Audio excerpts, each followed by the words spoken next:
Polity of वैदिक period. ठीक है, पॉलिटी में हमने देखा कि किस तरीके से यहाँ पर किंग का ओरिजिन हुआ, कि वैदिक पीरियड के अंदर जब यहाँ पर आर्यंस का आना हुआ तो आर्यंस एक ट्राइबल ग्रुप के रूप में आए, फिर छोटे छोटे ग्रुप से मिलाकर जो है बड़ी बड़ी यूनिट्स यहाँ पर बनेगी। तो सबसे छोटी यूनिट जो बनी थी उसका नाम क्या था? कुल। फिर कई सारे कुलों को मिलाकर क्या बना? ग्राम। फिर ग्राम के ऊपर क्या बना? विश्व। विश्व के ऊपर जन, एंड जन के ऊपर राष्ट्र बना। और राष्ट्र का हेड कौन बना? राष्ट्रपति, राजा या फिर राजन। तो इस तरीके से हमने देखा कि यहाँ पर राजा का क्या हुआ? क्रिएशन हुआ। फिर पॉलिटी में हमने डिफरेंट पार्ट्स पढ़े थे कि अगर हम बात करें फॉर्म ऑफ गवर्नमेंट की यहाँ पर, तो हमने देखा फॉर्म ऑफ गवर्नमेंट में जो रूलर होगा वो आपको देखने को मिलेगा कि मोनार्की तो एग्जिस्ट करेगी, बट यहाँ पर आपको हेरिडिटरी रूल देखने को नहीं मिलेगा। ये अर्ली वैदिक की बात कर रहे हैं कि अर्ली वैदिक में सिंगल रूलर, मोनार्की मतलब क्या होता है? सिंगल रूलर, कि कोई एक आपको क्या करेगा? रूल करेगा, बट वो पोस्ट हेरिडिटरी नहीं होगी। जो कैपेबल होगा, योग्य होगा, उसी को यहाँ पर राजा बनाएंगे। बट लेटर वैदिक में ये चेंजेस हो जाएंगे कि अब जो पोस्ट है वो क्या हो जाएगी? हेरिडिटरी हो जाएगी। अर्ली वैदिक में आपको देखने को मिलेगा कि राजा सब कुछ उसके मन के हिसाब से नहीं करेगा। राजा को असिस्ट करने के लिए कोई ना कोई फंक्शनरीज होगी, जिसमें आपने देखा दो लोग मेन रोल निभाते थे। एक होता था प्रिस्ट, जिसको बोलते थे पुरोहित, और दूसरा होता था सेनानी, who was the leader of the army. तो इस तरीके से हमने यहाँ पर देखा था कि कुछ इंपॉर्टेंट फंक्शनरीज होती थी। एक ग्रामीणी नाम का व्यक्ति भी जो होता था, जो विलेज का हेड होता था अर्ली वैदिक पीरियड में। मतलब अर्ली वैदिक के टाइम पीरियड में हमने ये देखा कि राजा को असिस्ट करने के लिए कोई ना कोई होना चाहिए, बट लेटर वैदिक में वो असिस्टेंस जो है यहाँ पर डिमिनिश हो जाएगा।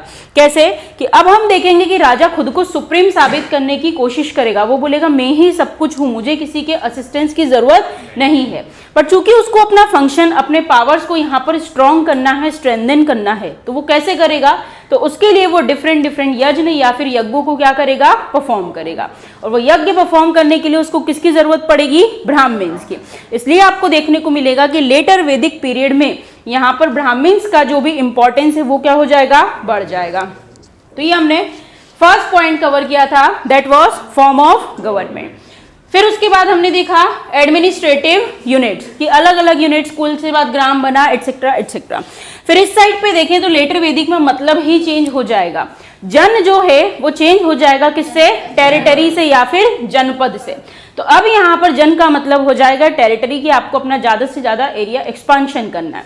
और राष्ट्र का मतलब हो जाएगा वॉरफेयर से, कि उस टेरिटरी को एक्सपांड करने के लिए आपको क्या करना पड़ेगा? वॉर करना पड़ेगा। ठीक है, नेक्स्ट होती थी यहाँ पर ट्राइबल असेंबलीज, कि देखो ये ट्राइबल ग्रुप्स में आए तो इनकी अलग अलग असेंबलीज होती थी। तो इनिशियली 3 असेंबलीज थी, सभा, समिति एंड विदत। बट आने वाले समय में सभा और समिति का इंपॉर्टेंस कम हो जाएगा एंड विदत जो है वो क्या हो जाएगी? डिसअपीयर हो जाएगी। तो ट्राइबल असेंबलीज के अंदर ये चेंजेस आपको देखने को मिलेंगे। तो पॉलिटी में आपने 3 कैटेगरी को क्या करा? डिफाइन करा। अब हमने देखा लेटर वैदिक पीरियड में तो राजा ही सब कुछ हो जाएगा, वही सबसे सुप्रीम बनेगा। तो सुप्रीम बनने के लिए वो डिफरेंट यज्ञ को परफॉर्म करता था। तो एक बार हम उन यज्ञ को देख लेते हैं। बेसिकली अगर हम बात करें तो टाइप्स ऑफ यज्ञास या फिर यज्ञ की अगर हम बात करें तो 2 कैटेगरी होती थी।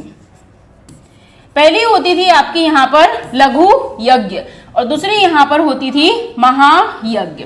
जिसके पास जैसी वेल्थ होगी, जिसके पास जैसा पैसा होगा। अच्छा, उस जमाने में वेल्थ को जब अगर नापना होता था, मेजर करना होता तो कैसे? बिल्कुल, नंबर ऑफ कैटल्स या फिर आप नंबर ऑफ काउ से उसको क्या करते थे? मेजर करते थे। वो व्यक्ति जिसके पास सबसे ज्यादा पशु पक्षी होंगे, सबसे ज्यादा नंबर ऑफ कैटल्स होंगे, वो सबसे रिच और वेल्दी इंसान उस समय हुआ करता था। तभी भी भाई ये सब चल रहा है यज्ञ कराने। तो यज्ञ में भी 2 कैटेगरी है, एक है लघु यज्ञ और एक है महायज्ञ। अगर आपकी जेब में पैसा है और आप बहुत वेल्दी हो तो आप कौन सा यज्ञ प्रेफर कर सकते हैं? महायज्ञ। बट अगर आप आम आदमी हो, अभी आपके मन में भी कहीं ना कहीं कुछ परसेप्शन बने हुए हैं कि मैं भी यज्ञ करूंगा तो ऐसा होगा वैसा होगा, तो आप जो है किस तरीके के यज्ञ को ऑप्ट कर सकते हो? लघु यज्ञ। मतलब इससे सोसाइटी में कहीं ना कहीं डिस्क्रिमिनेशन का भाव पैदा हो रहा है। आज किसी की जेब में पैसा नहीं है और वो एक्सपेक्ट करता है मुझे महायज्ञ करना है, तो वो क्या कर पाएगा? नहीं कर पाएगा।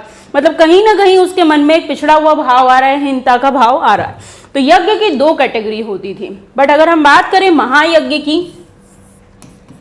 तो इसे स्पेशली परफॉर्म किया जाता था बाय किंग्स। जो राजा होते थे वही इसको परफॉर्म करते थे। ये फोटोग्राफ देखो, दिख रहा है? इस टाइप से यज्ञ वगैरह होते थे, आपके घरों में भी होते होंगे। तो उस जमाने में कुछ 4 यज्ञ जो है वो बहुत ही फेमस हुआ करते थे। तो वो कौन कौन से यज्ञ थे हम एक बार देख लेते हैं। कोई नाम पता हो तो बताओ। चलो, सबसे पहला यज्ञ आपको जो पता है उसका नाम है अश्वमेध यज्ञ। अश्व मतलब क्या होता है? घोड़ा या फिर हॉर्स। बिल्कुल। तो अगर हम बात करें इस यज्ञ में, और यज्ञ के अंदर कुछ ना कुछ सेक्रीफाइस आपको करना पड़ता है, कुछ ना कुछ बलि आपको देनी पड़ती है। तो मोस्ट इंपॉर्टेंट पॉइंट आपको याद रखना है कि एक ऐसा यज्ञ होगा जिसकी एट द एंड आप बोल सकते हो इस अश्व को, इस हॉर्स को क्या कर दिया जाएगा? सेक्रीफाइस कर दिया जाएगा। अब क्यों कराए जा रहे हैं ये यज्ञ? खुद को सुप्रीम बताने के लिए, खुद को पावरफुल बताने के लिए। पावरफुल कैसे बताओगे? तो इसमें यह होता था कि जो भी राजा इस यज्ञ को कराने का डिसीजन लेता था, बाकी राजाओं को वो नोटिस भेजता था कि मैं कौन सा यज्ञ कराने वाला हूं, अश्वमेध यज्ञ कराने वाला हूं। क्या होता था इस यज्ञ के अंदर बेसिकली? तो इसके अंदर यह होता था कि हॉर्स होता था, उसको ओपनली सभी की टेरिटरी में छोड़ दिया जाता था। फॉर सपोज यहाँ एक राजा बैठा, यहाँ बैठा, यहाँ बैठा, यहाँ बैठा और यहाँ बैठा है। अब मुझे ये यज्ञ कराना है, तो मैं क्या करूंगी कि हॉर्स को इनकी टेरिटरी से छोड़ दूंगी। अगर इनको प्रॉब्लम है, ये मेरी सोवरेनिटी को, मेरे रूल को एक्सेप्ट नहीं करना चाहते हैं, तो इन्हें उस हॉर्स को क्या करना होगा? रोकना होगा कि वो हॉर्स आगे की ओर नहीं बढ़ पाए। नहीं उसे ये लोग उसको इंटरप्ट करेंगे कि वो आगे नहीं बढ़ना चाहिए। बट अगर ये डर गए और ये रूल एक्सेप्ट करने के लिए तैयार हैं, तो उस हॉर्स को कोई भी यहाँ पर क्या नहीं करेगा? इंटरप्ट नहीं करेगा। तो इस हॉर्स में यही होता था कि सिंपली इसको जो है फ्री छोड़ दिया जाता था दूसरे राजाओं के एरिया में, उनकी टेरिटरी में। उसके साथ में आर्मी भी चलती थी युद्ध करने के लिए। अगर अकेला घोड़ा जा रहा है तो उसको तो कोई भी रोक लेगा, तो वो राजा साथ में अपनी आर्मी भी भेजता था कि सपोज इस किंग को प्रॉब्लम है मेरे सोवरेनिटी को एक्सेप्ट करने से, तो इसकी आर्मी मेरी आर्मी के साथ क्या करेगी? फाइट करेगी।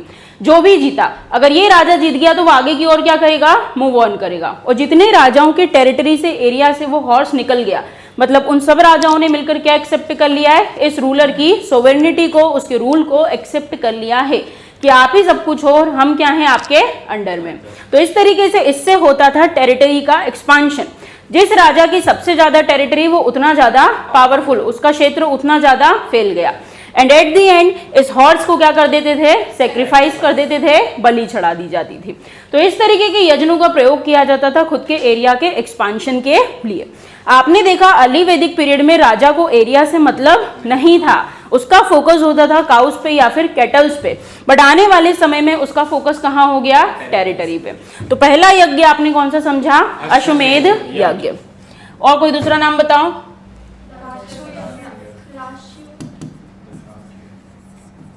राजसूय यज्ञ। अब राजसूय यज्ञ की बात करें तो इसको कैसे याद रखोगे? तो इसको याद रखोगे राज्य अभिषेक से। किससे याद रखोगे? राज्य अभिषेक से।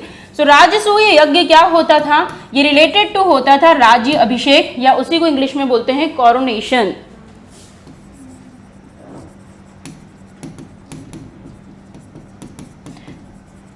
अब इसके अंदर यह होता था कि जब भी किसी राजा को किसी तरीके की उपाधि देनी होती थी, आप हिस्ट्री में देखोगे, कोई सम्राट बन गया, कोई सिंहभूम बन गया, कोई महाराजाधिराज बन गया, कोई कुछ बन गया, तो ये सब टाइटल लेने हैं तो उसके लिए उसको क्या करना पड़ता था? यज्ञ करना पड़ता था। तो ये जो यज्ञ है ये एक लंबे टाइम पीरियड के लिए चलता था। इसमें राजा का राज्याभिषेक होता था, कोरोनेशन होता था, एंड उसके बाद क्या होता था? फाइनली इस यज्ञ को संपन्न कर दिया जाता था। तो राजसूय यज्ञ जो है मेनली किससे रिलेटेड है? Related to coronation of the king. यहां तक क्लियर? ठीक है। अब हम नेक्स्ट यज्ञ की बात करेंगे। नेक्स्ट यज्ञ कौन सा है? वाजपेय यज्ञ। जैसे अश्वमेध यज्ञ में आपने जैसे बताया कि जो किंग अश्वमेध करवाता था, हाँ, वो जीतता है तो उतनी पूरी टेरिटरी उसकी है। हाँ, इनके अगर सामने वाला जीतता है तो सामने वाला जीत गया तो रुक गया, उसका एरिया वहां तक एक्सपांड नहीं हो पाएगा, क्योंकि अंत में क्या करना है आपको? यहाँ पर हॉर्स का सेक्रीफाइस करना है, मतलब उसका यज्ञ क्या हो गया? यहाँ पर फेल हो गया। तो हर कोई आम आदमी, आम किंग अश्वमेध यज्ञ को परफॉर्म नहीं करता था। जो बहुत स्ट्रांग होते थे, जिन्हें पता होता था कि हमारी आर्मी सामने वाले के साथ लड़ पाएगी, वही इसको क्या करते थे? परफॉर्म करते थे। तो अगर रुक गया मतलब उसका यज्ञ क्या हो गया? फेल हो गया। ठीक है। नेक्स्ट यज्ञ क्या है? वाजपेय यज्ञ। अब वाजपेयी यज्ञ भी खुद की सुप्रीमेसी को, खुद को महान बताने के लिए होता था। और खुद को कब महान बताते, जब 4 लोग हमारे सामने मौजूद होते हैं। तो क्या करना है, इसमें सारे बड़े बड़े राजा महाराजाओं को इनवाइट किया जाता था, वो सभी यहाँ पर आते थे और इन सभी के बीच में कंपटीशन कराया जाता था। उस कंपटीशन को बोलते थे चैरियट रेसिंग। क्या समझ में आया? बिल्कुल, आप बोल सकते हो रथ दौड़, कि सभी राजा जो है वो अपने अपने रथों के बीच में क्या लगाएंगे, रेसिंग करेंगे या फिर अपने अपने रथों के बीच में कंपटीशन करवाएंगे। और जैसे राजा है तो उसके जो भी क्लोज वंस हैं या उसके नेबर्स हैं जिनके साथ वो इसे कॉम्पीट करना चाह रहा है, तो उसको बाकियों के रथ को क्या करना होगा, हराना होगा। एंड एट द एंड इसको भी सेलिब्रेट किया जाता था, और ये क्या था, वाजपेयी यज्ञ। फिर एट द एंड इसके अंदर सोमरस जो है उसको यहाँ पर कंज्यूम करा जाता था। सोमरस क्या होता था, प्लांट से निकलने वाला एक प्रोडक्ट होता था। इससे एक वाइन टाइप जो है ड्रिंक बनाया जाता था और उसको एज अ सेलिब्रेशन ये लोग क्या करते थे, कंज्यूम करते थे। ये कौन सा यज्ञ हुआ, वाजपेयी यज्ञ। ये सब महायज्ञ के टाइप है जो सिर्फ बड़े बड़े प्रिंस या फिर रूलर्स ही करा पाते थे। ये हो गया। एक यज्ञ जो होता था वो नॉर्मली सभी कराते थे एंड अधिक तो डे टू डे लाइफ में देखने को मिलता था, दैट वॉज अग्निस्त्रोम यज्ञ। कौन सा यज्ञ, अग्निस्त्रोम यज्ञ। इसके अंदर कुछ नई नॉर्मल जो रिचुअल्स या प्रैक्टिसेस होती हैं उनको परफॉर्म किया जाता था अग्नि के बीच में। अग्नि को एज अ मीडिएटर काउंट किया गया है। किस किस के बीच में काउंट कर सकते हैं, आप लोग पूजा करते हो तो फिर आप लोग अग्नि क्यों जलाते हो, क्यों जलाते हो, सिंबल ऑफ गॉड। ओके, और कोई क्यों जलाते हैं, जश क्यों जलाता है, यज्ञ करते हैं तो अग्नि क्यों जलाते हैं, सेक्रेट पवित्र तो है ही हमारे हिंदू धर्म में। व्हाट एल्स, उन्हें मीडिएटर के रूप में माना जाता था कि हम धरती पर है, हमारी बात ऊपर तक कौन पहुंचाएगा, अग्नि पहुंचाएगी। तो एज ए मीडिएटर यूज किया जाता था। इसलिए इस तरीके के यज्ञ करते थे कि अल्टीमेट हमें कहाँ तक मैसेज पहुंचाना है, गॉड तक मैसेज पहुंचाना है। तो आपको समझ में आया कि लेटर वैदिक पीरियड के अंदर राजा जो है बड़े बड़े यज्ञ कराने लगा और खुद को क्या साबित करने लगा, महान या फिर सुपीरियर, या फिर आप बोल सकते हो कि खुद को ग्रेट या फिर खुद को इन्फ्लुएंशियल यहाँ पर उसने साबित किया। तो इस तरीके से पॉलिटी में धीरे धीरे क्या हो गए, चेंजेस हो गए। तो अर्ली वैदिक या लेटर वैदिक की हमने सोसाइटी देख ली थी, देन पॉलिटी हो गई थी। अब इसके अगले सेगमेंट पे जाएंगे हम। ठीक है, टाइप्स ऑफ मैरिजेस इन वैदिक पीरियड। किस तरीके की मैरिजेस होती है जनरली, जब किसी की किसी से शादी होती है तो क्या क्या चीजें देखी जाती है। अब ये मत बोलना अच्छा लड़का अच्छी लड़की, घर वाले क्या देखते हैं, कास्ट देखते हैं। इसने बोला कास्ट देखते हैं, और कुछ वेल्थ देखते हैं, और कुछ, और कोई कुछ। कास्ट को थोड़ा सिस्टमेटाइज कर दे तो वर्ण देखा जाता है, वर्ण को भी थोड़ा सिस्टमेटाइज कर दे तो क्लेम देखा जाता है कि कहाँ से हमारा ओरिजिन हुआ है। सबसे पहले गोत्र देखते हैं ना, कि गोत्र मिल रहा है या नहीं मिल रहा है। तो क्या हुआ था कि अर्ली वैदिक में तो आपने देखा कि सोसाइटी 4 पार्ट्स में डिवाइड थी, उसको क्लेन बोलते थे। तब उस समय कास्ट वर्ड नहीं आया था। क्लेन मतलब होता है हमने खुद को कहाँ से ओरिजिन पाया है। तो हमने देखा कि ब्रह्मा जी के अलग अलग बॉडी पार्ट से सभी लोग यहाँ पर जो है वो ओरिजिनेट हुए थे। फिर आने वाले समय में आप देखोगे कि जो गोत्र सिस्टम होगा इसको इंस्टीट्यूशनलाइज्ड कर दिया जाएगा, परमानेंट बना दिया जाएगा कि 2 सेम गोत्र के लोग आपस में शादी नहीं कर सकते। और आज भी ऐसा ही होता है। गोत्र मतलब हमने क्या समझा हिस्ट्री में, जहां पर सब लोग एक साथ अपनी गाय बांधते थे। मतलब सभी भाई बंधु या फिर सभी एक परिवार के लोग, और एक परिवार के लोग हम लोग भाई बहन कंसिडर करते हैं। तो एक गोत्र में शादी हो सकती है क्या, नहीं हो सकती है। तो गोत्र देखा जाता था।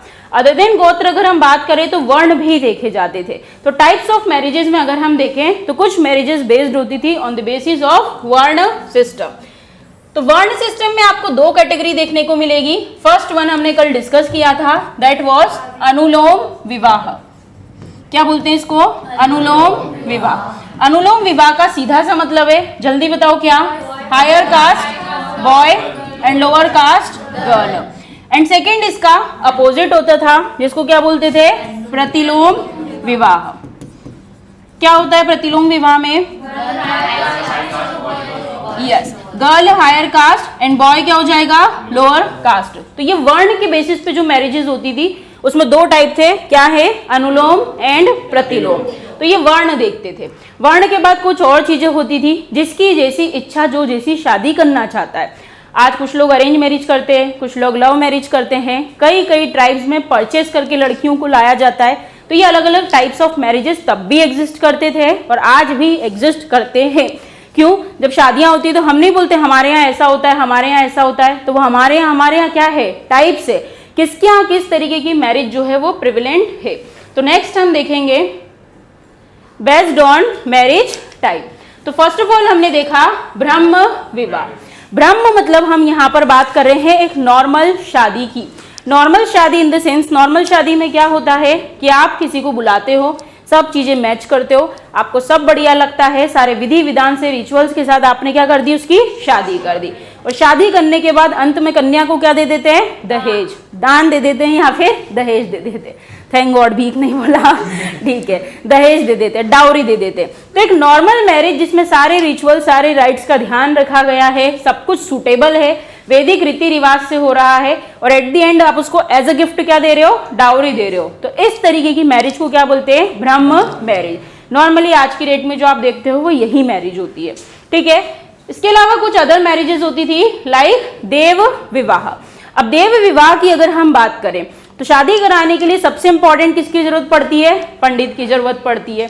अब क्या होता था, जैसे कोई पर्टिकुलर पर्सन है, उसने पंडित को बुलाया शादी करने के लिए, बट चूंकि उसके पास देने के लिए कुछ भी नहीं है तो उसने अपनी डॉटर को ही क्या कर दिया, उसको डोनेट कर दिया या फिर उसने उसी को दान कर दिया और उसको देव का दर्जा दिया। तो उसको क्या बोला गया, देव विवाह। पढ़ो, father donated his daughter to a priest as a part of dakshina. मतलब पंडित को दक्षिणा में क्या दे दिया, आपने बेटी दे दी, तो ये क्या बना, देव विवाह। पंडित को आपने किसका दर्जा दिया, देवता का, कि वो देवता के समान है, इसलिए आपने उसको दक्षिणा में क्या दे दिया, बेटी दे दी। ठीक है भाई। थर्ड क्या है यहाँ पर, अर्श विवाह। अर्श को कैसे याद रखोगे, उसको पढ़ो मत, मैं सब यही याद करा दूंगी। अर्श को कैसे याद रखोगे, अर्शफी सुना है, अशरफी क्यों, मुजम्मिल सुना है ना, क्या होता है बता दो इन लोगों को क्या होता है, सिक्के होते हैं, प्राइज होता है, ठीक है। तो अर्श विवाह को कैसे याद रखेंगे, तो यही होता है कि हमने ब्राइड का प्राइज लिया है, हमने उसके कुछ पैसे लिए हैं और बदले में हम क्या दे रहे हैं, लड़की दे रहे हैं। आज की डेट में भी ये होता है। जनरली जो ट्राइब्स होती हैं उनमें वधू मूल्य लिया जाता है कि अगर लड़की की शादी हो रही है तो बदले में लड़के वालों से क्या लेते हैं, वो लोग पैसे लेते हैं। क्या आप लड़की को क्या करके लाए हो, खरीद के लाए हो। तो अगर गर्ल इज परचेज्ड देन उसको क्या बोलते हैं, अर्श विवाह। क्या जज क्या सोच रहा है, कौन सा करूंगा, लास्ट में डिसाइड करूंगा या 2-3 कर लूंगा नेक्स्ट है प्रजापत्य विवाह।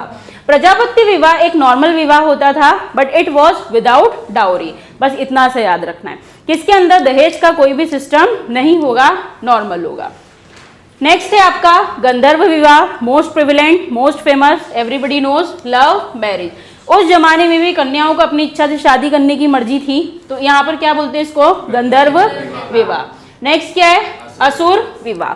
अब 3 नाम आपको एक जैसे दिख रहे हैं, असुर, पेशाच एंड राक्षस। मतलब ये कुछ ना कुछ फोर्सफुली हो रहा है, लड़की की मर्जी से नहीं है। तो अगर हम बात करें असुर विवाह की, ये क्या होता था, तो marriage by purchase of bride. इसमें भी आपने क्या किया है, लड़की को परचेस कर लिया है। अब आप बोलोगे इसमें और उसमें क्या डिफरेंस है, दोनों में ही तो परचेस किया है, बट उसके अंदर वो एक रिचुअल था। कहाँ गया वो, अर्श विवाह, कि लड़के के पिता ने ही उसको पसंद किया है बट एज अ गिफ्ट उसने उससे क्या लिया है, पैसे लिए। बट असुर विवाह में ऐसा नहीं होता था, ये एक तरीके की मार्केट टाइप प्रैक्टिस थी कि आप जा रहे हो और एज अ प्रोडक्ट उस गर्ल को क्या कर रहे हो, वहां से पिक कर रहे हो और क्या कर रहे हो, उसका प्राइस पे कर रहे हो। तो इसको क्या बोलते थे, असुर विवाह। नेक्स्ट है यहाँ पर पेशाच विवाह। पेशाच विवाह की बात करें तो ये एक तरीके की फोर्सफुल मैरिज होती थी, जिसको आप बोल सकते हो कि सबसे लोएस्ट कैटेगरी की कोई मैरिज होती थी। सो दैट वाज पेशाच विवाह। कि आप किसी के साथ फोर्सफुली कर रहे हो, धोखाधड़ी से कर रहे हो। कैसे, कोई लड़की सो रही है, आप उठा के ले गए, उससे क्या कर ली, शादी कर ली।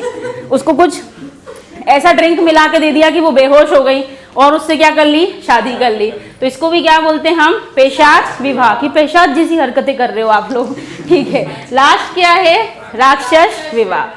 अब बाकी सब सोच रहे होंगे पेशाचनी विवाह भी होता होगा, ठीक है। राक्षस विवाह, राक्षस विवाह को सीधे से याद रखना है, abduction of a girl. Abduction मतलब होता है किडनैपिंग, कि आपने किसी को किडनैप कर लिया और किडनैप कर कर आप उससे क्या कर रहे हैं, ब्याह रचा रहे, शादी कर रहे हैं। तो this were the kind of marriages. चलो ब्रह्म विवाह बताओ, normal marriage but with dowry. ठीक है, नेक्स्ट क्या है, देव विवाह, किसको देव माना, पंडित को, वो क्या दे दिया, लड़की दे दी, डोनेट कर दी। नेक्स्ट क्या है, अर्श विवाह। ठीक है, अर्श विवाह में क्या होगा, आप यहाँ पर पैसे देंगे। ठीक है, नेक्स्ट क्या है, प्रजापत विवाह विदाउट डाउरी। देन गंधर्व विवाह, लव मैरिज। देन असुर विवाह, असुर मतलब परचेस ऑफ ब्राइड। देन पेशाच विवाह, किसी तरीके की कोई मिस प्रैक्टिस यहाँ पर करी और उससे शादी करी। लास्ट वन इज राक्षस विवाह, किडनैप कर लिया। तो ये क्या थी, मैरिज टाइप्स होते थे, किसको कौन सा सुटेबल है, किसको कौन सी करनी है। ठीक है, तो सोच लेना कौन सी करनी है। क्यों, इसमें प्रॉपरली क्या हुआ है, किडनैप हुआ है। उसमें किसी तरीके की इल प्रैक्टिस या मिस प्रैक्टिस हुई है कि आपने उसके साथ धोखा दिया है। इसमें तो सीधे किडनैप कर रहा है ना, एकदम सामने से आके, तो वो डिफरेंस है। चलो अब हम आ जाएंगे इकोनॉमी ऑफ वैदिक period. Polity complete, types of marriages complete. ठीक है, दोनों बता दिया था मैंने आपको। ऑन द बेसिस ऑफ वर्ण system done, types of marriages done. एक तीसरी टाइप की मैरिज भी होती थी जिसको बोलते थे गोत्र विवाह, जिसमें गोत्र देखा जाता था कि आपका गोत्र कॉमन नहीं होना चाहिए। किसी को अपना गोत्र याद है यहाँ पर, बताओ। श्रृंग ऋषि, वेरी गुड। और कोई कुछ, इंद्रोसिया, ओके। लड़कों में किसी को कुछ नहीं याद। जब तुम्हारे मम्मी पापा तुम्हें पूजा करने बिठाते होंगे तो संकल्प लिया जाता है, और संकल्प के पहले क्या बोला जाता है, अपना गोत्र बोला जाता है। जैसे कि फॉर सपोज मेरा गोत्र है कश्यप गोत्र, तो आपको बताना पड़ता है कि हमारा ओरिजिन जो है वो वहां से है। फिर पंडित पूरा एड्रेस तक आपको लेकर आता है। कभी ध्यान से सुना है, बोलता है भारत वर्षे जम्बू द्वीपे मध्य प्रदेश इंदौर पर्टिकुलर एड्रेस। ठीक है, ओके। चलो नेक्स्ट क्या है, इकोनॉमी। अब इकोनॉमी की हम बात करें तो हमने आईवीसी के टाइम पीरियड में देख लिया था कि एग्रीकल्चर तो वो लोग सीख चुके थे। तभी हमें कई सारी स्पीशीज के जो है यहाँ पर एविडेंस देखने को मिले कि वीट की 3 स्पीशीज होती थी, राइस होते थे, जो होता था, बार्ले एटसेट्रा एटसेट्रा। तो अब अगर हम देखें तो अर्ली वैदिक की पहले इकोनॉमी देखेंगे, फिर लेटर की। अभी अभी इंसान आया है। अर्ली वैदिक की अगर हम इकोनॉमी की बात करें तो वो एक तरीके की पेस्टोरल इकोनॉमी होती थी। आदमी सेटल्ड नहीं था, एक जगह से दूसरी जगह जाता था, भेड़ बकरी चराता था और अपना जीवन यापन करता था।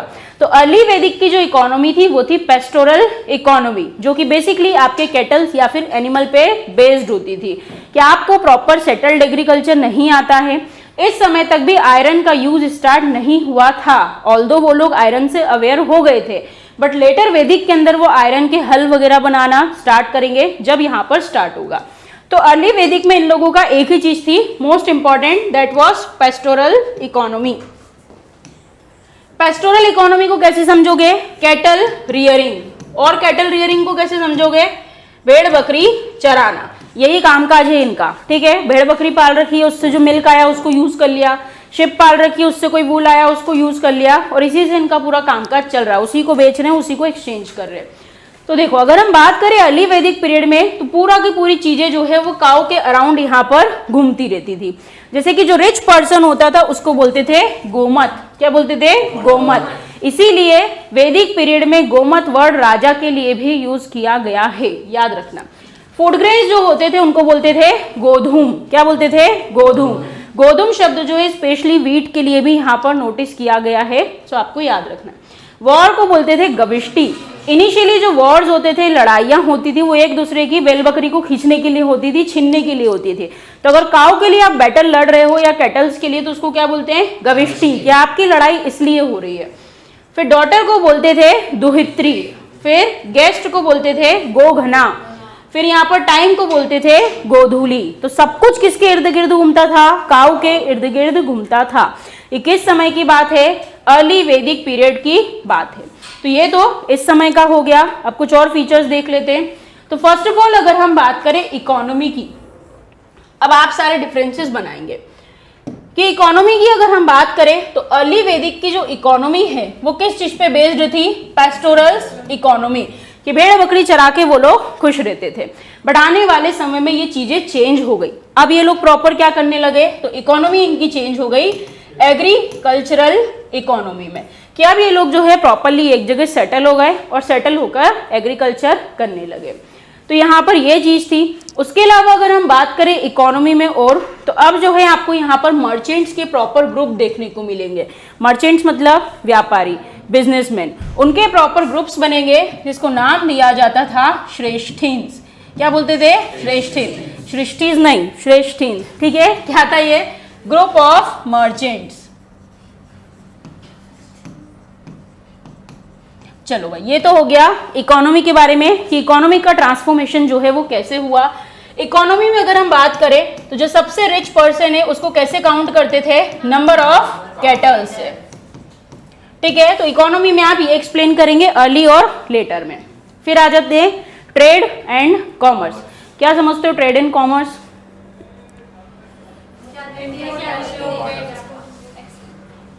ठीक है, अभी तक हम क्या देखते हुए हैं? सब चीजें किस पे बेस्ड है? बार्टर सिस्टम पर बेस्ड है, मतलब चीज के बदले चीज। ठीक है, बॉटल चाहिए, पेन दे दिया और बदले में उससे बॉटल ले ली, तो ये क्या था? Barter system. तो अभी भी ऐसे कोई बहुत बड़े बड़े बिजनेसमैन वगैरह यहाँ पर देखने को नहीं मिलेंगे। अगर हम बात करें अर्ली वैदिक में ट्रेड एंड कॉमर्स की, तो इस समय में जो आपको देखने को मिलेगा ट्रेड एंड कॉमर्स में कि यहाँ पर अभी तक कोई प्राइवेट प्रॉपर्टी टाइप कंसेप्ट नहीं आया था। आज किसको बोलते हैं हम? बिजनेसमैन, जिसके पास बहुत बड़ी बड़ी संपत्तियां हों। तो इस समय भी अभी यहाँ पर ऐसी कोई प्राइवेट प्रॉपर्टी वाला कंसेप्ट नहीं आया था। उस जमाने में जो लैंड्स होती थी उसको सभी लोग साथ में मिलकर होल्ड करते थे, एक जमीन के कई सारे मालिक हुआ करते थे। तो अभी ऐसा कुछ भी नहीं देखने को मिलेगा, बट हाँ, as a unit of currency एक वैल्यू इंट्रोड्यूस हो जाएगी जिसको बोलेंगे निष्क। क्या बोलेंगे? निष्क। ये as a value of currency इसको यहाँ पर यूज किया जाने लगेगा। तो ये तो रहेगा अर्ली वैदिक पीरियड का। एंड लेटर वैदिक के अंदर हम बात करें तो लेटर वैदिक के अंदर भी यस, कई सारी चीजें जो है वो चेंज हो जाएगी। अब राजा जो है यहाँ पर टैक्स वगैरह कलेक्ट करना स्टार्ट कर देगा। तो ट्रेड एंड कॉमर्स जो है वो इस तरीके से चलेगा। अब आ जाते हैं राजा के पास पैसा कहाँ से आएगा। चलो बताओ, कहाँ से आता है राजा के पास पैसा? मोदी जी के पास पैसा कहाँ से आता है? टैक्स से आता है। बहुत बढ़िया। वो टैक्स कौन देता है? तुम लोग देते हो। उस जमाने में टैक्स कहाँ से आता होगा? जो फार्मर वगैरह रहते होंगे उनसे टैक्स देते होंगे, फार्मर्स वगैरह से टैक्स। बट मैंने तो आपको बताया था कि राजा तो आप जैसे लोगों के बीच में से ही कोई बनकर आया है, तो इतनी जल्दी लोग क्या सेटल्ड हो गए? अच्छा खासा सब चलने लगा कि वो टैक्स पे करने लगेंगे? नहीं। तो अगर हम बात करें रिवेन्यू सिस्टम की, तो उस समय इनकम सोर्स के दो, हम बोल सकते हैं इनकम जनरेशन के दो सोर्स होते थे। जिस सोर्स में अगर हम सबसे पहले बात करें तो आप लोगों ने मुझे बताया कि मैम टैक्स जैसी कोई चीज होती थी, मतलब राजा को आप लोग ले जाकर कुछ गिफ्ट दोगे। बट अर्ली वैदिक में अगर हम बात करें तो ये जो टैक्स या फिर ट्रिब्यूट होता था ये वॉलेंटरी होता था। वॉलेंटरी मतलब बोलते ना वॉलेंटियर चुनो, खुद की इच्छा से, कि आप दे तो रहे हो बट खुद की इच्छा से दे रहे हो। भाई आपको लगता है मेरे घर में बहुत सारे गेहूं हो गए तो आप ले आए और जाकर आपने राजा को दे दिया। कोई कंपलसरी था क्या? राजा आपके घर कलेक्ट करने आ रहा था क्या? नहीं। तो अर्ली वैदिक में क्या होता था? टैक्स एंड ट्रिब्यूट जो होते थे वो वॉलेंटरी होते थे, आपकी इच्छा पे बेस्ड होते थे। अगर आपको लगता है मुझे पे करना है तो आप खुद से जाके राजा को पे कर दो। इसके अलावा और भी कोई सोर्स होते थे, जिसमें नेक्स्ट होता था वॉर बूटी, या इसी को बोलते हैं वॉर बाउंटी। ये क्या होता है वॉर बूटी? युद्ध में जीता हुआ धन। जब हम किसी से लड़ने जाते तो कोई एक तो हारेगा, तो जो हारा है उसके वेपन्स, उसकी ज्वेलरी, उसका पैसा और जो भी कुछ उसके पास है वो सब भी हम क्या कर लेते हैं? उठा के ले आते। तो उससे भी राजा को क्या होती थी? इनकम होती थी। तो अर्ली वैदिक में टैक्स और यहाँ पर वॉर बूटी आपको देखने को मिलेगी, बट कंपलसरी है क्या? नहीं है, आप खुद की इच्छा से दे रहे हो। बट आने वाले समय में आपने देखा राजा तो पावरफुल हो गया, और जो पावरफुल होता है वो अपनी मनमर्जी मनवाता है। तो राजा पावरफुल हो गया तो राजा अब इन टैक्सेस को क्या कर देगा? कंपलसरी कर देगा कि आपको जो है ये टैक्सेस राजा को पे करने ही पड़ेंगे। और राजा को टैक्स पे करना है तो उसको किसी ना किसी को अपॉइंट करना पड़ेगा कि आप लोगों के पास जाए और इस टैक्स को लेकर आए। तो अलग से वो एक ऑफिसर अपॉइंट करता था लेटर वैदिक के टाइम पीरियड में, जिसको बोलते थे संग्रहिती। संग्रहण समझते हो? किसी चीज का कलेक्शन। ये हिंदी टर्म्स नहीं है, ये सब संस्कृत के टर्म्स है जिनको इंग्लिश में लिखा गया है, इसीलिए इनको ऐसे ही पढ़ना है। तो संग्रहिती नाम का एक टैक्स कलेक्शन ऑफिसर क्या करते थे? अपॉइंट करते थे, और इसका काम होता था आप लोगों से क्या करेगा? टैक्स को कलेक्ट करेगा। तो आपने देखा यहाँ पर रेवेन्यू जनरेशन में ये सब चीजें। अब इकोनॉमी का नेक्स्ट जरिया आपने देखा क्राफ्ट, कि क्या होता है भाई क्राफ्ट। तो क्राफ्ट्स मतलब आप हैंडीक्राफ्ट्स वगैरह हाथ से या किसी चीज से किसी प्रोडक्ट को डिजाइन कर रहे हो और उसको कमर्शियल पर्पज से फिर कल को क्या कर दोगे, सेल कर दोगे। अब क्राफ्ट्स की अगर हम बात करें तो आईवीसी के टाइम पीरियड से ही हम क्राफ्ट्स देखते हुए आ रहे हैं। उस समय जो क्राफ्ट होता था, कैसा क्राफ्ट होता था बताओ, बोलो। बिल्कुल अलग अलग, टेराकोटा हो गया या फिर हम देखेंगे मिट्टी के, क्ले के, सब चीजों के जो है पॉटरीज बनाते थे, छोटे छोटे टॉयज बनाते थे और उनको बेचा जाता था। तो इस समय में अगर हम क्राफ्ट्स की बात करें तो ये लोग भी यही करते थे कि कई सारी चीज़ों पर टैनिंग करते थे या फिर कलर पेंटिंग वगैरह की जाती थी, अलग अलग तरीके के पॉट्स वगैरह डिजाइन किए जाते थे। तो अर्ली वैदिक में हम बात करें तो शुरू से तो इनको पेंट करते आ नहीं गया होगा, शुरुआत तो कहीं से हुई होगी। तो सोचो शुरुआत कहाँ से हुई होगी। कभी घर में रंगोली बनाते हो तब तो पेंट लगाते हो क्या जमीन पे, क्या लगाते हो, कौन सा रंग, हाँ कौन सा रंग, किसी ने बोला इधर से कुछ, गेरू। उसी गेरू को बोलते हैं ओकरे, क्या बोलते हैं, ओकरे, OCHRE। तो अर्ली वैदिक का जो आदमी था उसको कलर की इतनी नॉलेज नहीं थी, तो वो क्या करता था, किसी भी पॉट को गेरू से क्या कर देता था, रंग देता था और उसके ऊपर फिर यहाँ पर जो है अलग अलग डिजाइन्स को ड्रॉ किया जाता था। तो ये इस समय का क्राफ्ट होता था। फिर अगर हम बात करें लेटर वैदिक में चेंजेस हो गए, तो इस समय में आपको पेंटेड ग्रे वेयर देखने को मिलेंगे कि आप प्रॉपरली पॉलिश्ड और पेंटिंग के साथ आपको यहाँ पर क्राफ्ट जो है वो देखने को मिलेगा। नेक्स्ट क्या है, एग्रीकल्चर। अब एग्रीकल्चर में हम बात करें तो शुरुआत में तो उनका नॉमेडिक स्टाइल है, मतलब एक जगह से दूसरी जगह भटकते रहना। वो कौन सी खेती होती है, वो कौन सा एग्रीकल्चर होता है जिसमें एक जगह से दूसरी जगह जाकर करते हैं, शिफ्टिंग कल्टीवेशन। बहुत बढ़िया। तो अर्ली वैदिक में किस टाइप का कल्टीवेशन था, शिफ्टिंग कल्टीवेशन, कि एक जगह से दूसरी जगह जाकर आप खेती कर रहे हो। बट आने वाले समय में यही एग्रीकल्चर किस में चेंज हो जाएगा, सेटल्ड एग्रीकल्चर में चेंज हो जाएगा, कि अब जो है आप एक जगह पे रुकोगे, वहीं बैठकर क्या करोगे, फिर आप अलग अलग तरीके की खेतियां करोगे। तो इकोनॉमी के सारे पॉइंट्स आपने समझ लिए। अर्ली वैदिक में किस पे बेस्ड है, यहाँ पर पेस्टोरल इकोनॉमी। आने वाले समय में किस में हो गई है, यहाँ पर एग्रीकल्चर में कन्वर्ट हो गई है। फिर उसके सारे पैरामीटर्स देखे, यहां तक चीजें क्लियर, ठीक है। चलो रिलीजन से क्या लगता है,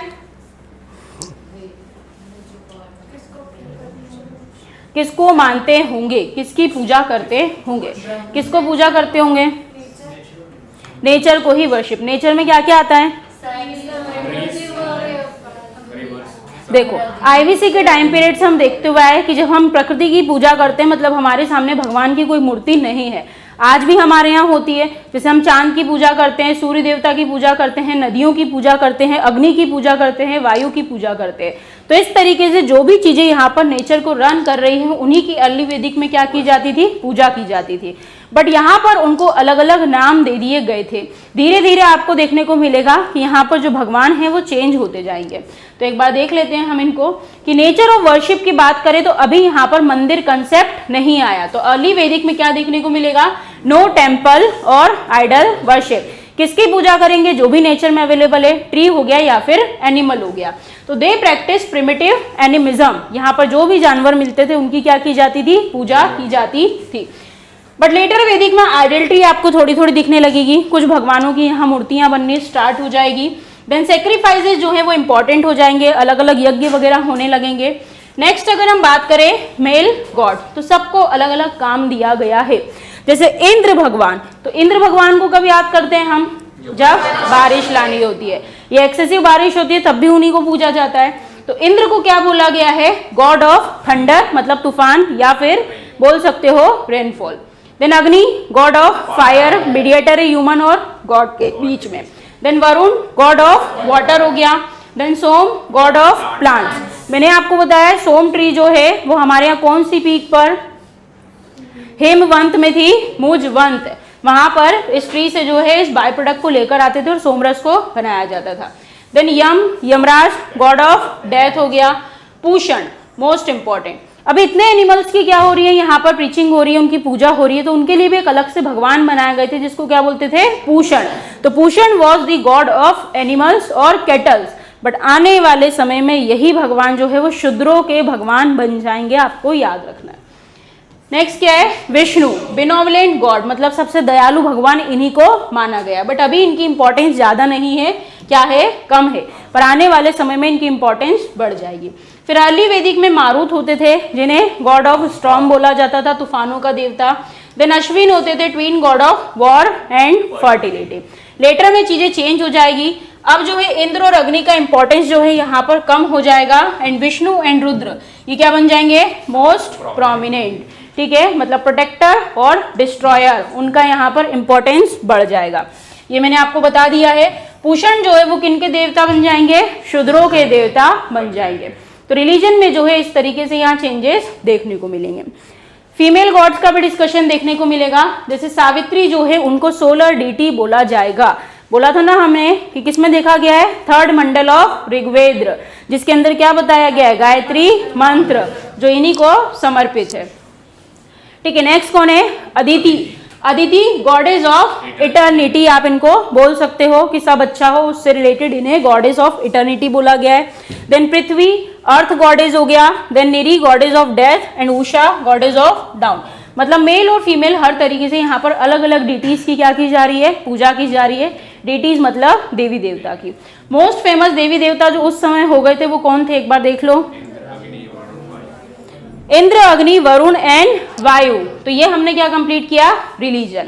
तो आपके वैदिक पीरियड की सोसाइटी, पॉलिटी, इकोनॉमी और रिलीजन सारे एस्पेक्ट इंक्लूडिंग क्राफ्ट भी क्या हो चुका है, कवर हो चुका है।